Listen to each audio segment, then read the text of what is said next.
विश्व स्वास्थ्य संगठन ने कोविड-19 के इलाज में मोनोक्लोनल एंटीबॉडी कैसरिविमैब और इमडेविमैब का इस्तेमाल को मंजूरी दे दी है। ये एंटीबॉडी कॉम्बो अमेरिका की प्रमुख दवा कंपनी रेजेनेरॉन ने तैयार की है।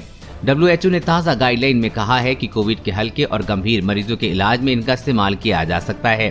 कोरोना संक्रमित होने पर पूर्व अमेरिकी राष्ट्रपति डोनाल्ड ट्रंप को भी यही दवा दी गई थी। अभी तक चुनिंदा मरीजों पर हो रहा था इस्तेमाल। भारत में ये कॉकटेल रोनाप्रिव ब्रेड नाम से सीमित इस्तेमाल के लिए उपलब्ध है। डॉक्टर का कहना है कि WHO के अप्रूवल के बाद इसकी मांग और स्वीकार्यता बढ़ेगी। मैक्स हेल्थ केयर में इंटरनल मेडिसिन के डायरेक्टर डॉक्टर संदीप बुद्धिराजा ने कहा है कि अभी तक हमें इसे उन्हें हल्के लक्षणों वाले ऐसे कोविड मरीजों पर इस्तेमाल कर रहे थे जिनमें गंभीर बीमारी डेवलप होने का खतरा था। WHO की नई गाइडलाइन कहती है कि मोनोक्लोनल एंटीबॉडी का इस्तेमाल गंभीर मरीजों पर भी हो सकता है और ये अहम है। इंपोर्ट होती है दवा। भारत में दाम जानिए। मैक्स हेल्थकेयर के अलावा अपोलो, मैक्स, फोर्टिस और सर गंगाराम अस्पताल जैसे निजी अस्पतालों में भी ये इलाज उपलब्ध है।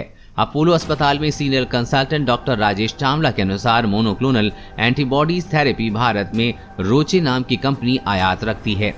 भारत में रोनाप्रिव इंपोर्ट करने वाली रोचो का एक प्रवक्ता ने कहा है कि हर मरीज के लिए थेरेपी की एक डोज 1200 मिलीग्राम की कंबाइंड डोज 600 मिलीग्राम कैसरिविमैब और 600 mg इमडेविमैब के दाम 59,750 रुपए रखे गए हैं।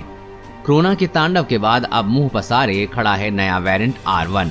रोचे की प्रवक्ता ने कहा है कि उन्होंने भारत में रोनाप्रिव की 1 लाख पैक्स 2 लाख डोज उपलब्ध कराए हैं। इनके डिस्ट्रीब्यूशन का जिम्मा सिप्ला के पास है। कई डॉक्टर्स और हेल्थ एक्टिविस्ट का कहना है कि इस थेरेपी के व्यापक इस्तेमाल के लिए दाम कम करने की जरूरत है। WHO ने भी ऐसी ही अपील की है। क्या होती हैं मोनोक्लोनल एंटीबॉडीज? जब भी कोई इन्फेक्शन होता है तो शरीर का इम्यून सिस्टम खुद एंटीबॉडीज बनाता है। ये एक तरह का प्रोटीन होता है। मोनोक्लोनल एंटीबॉडी को लैब में बनाया जाता है जिसका डिजाइन ऐसा होता है कि ये शरीर के इम्यून सिस्टम की नकल करता है या उसकी क्षमता बढ़ा देता है। कोविड से पहले मोनोक्लोनल एंटीबॉडीज का इस्तेमाल इबोला और रेबीज जैसे कई वायरस इन्फेक्शन के इलाज में होता रहा है। कोरोना वायरस और कोरोना वैक्सीन से जुड़ी हर अपडेट पाने के लिए चैनल को सब्सक्राइब करें।